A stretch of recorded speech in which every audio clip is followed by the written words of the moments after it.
feeling flabbergasted. Like, holy freaking moly, that was a wild swing with no near misses. It's unlike anything I've seen this year.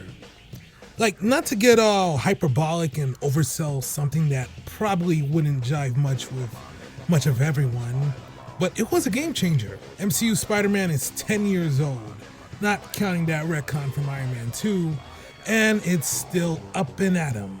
Like, several things that hindered the previous trilogy is practically non-existent. It feels like they applied a few parts from the previous two Spider-Man to make something good enough to stand on its own.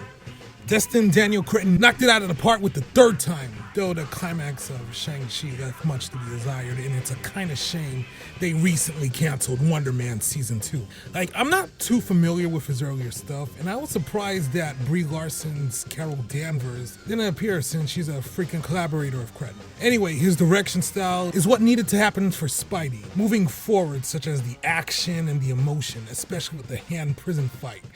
Cretton's gonna make one kick-ass Naruto adaptation, in which there was a few Easter eggs in Ned's room. Could have clicked it with Killmonger. What?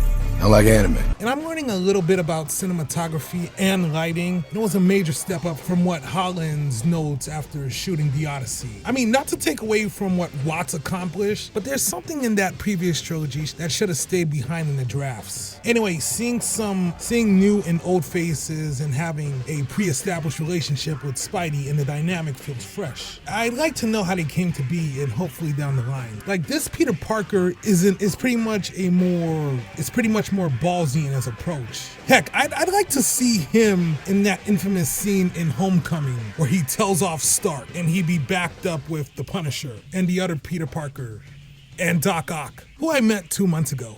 Anyway, were there issues?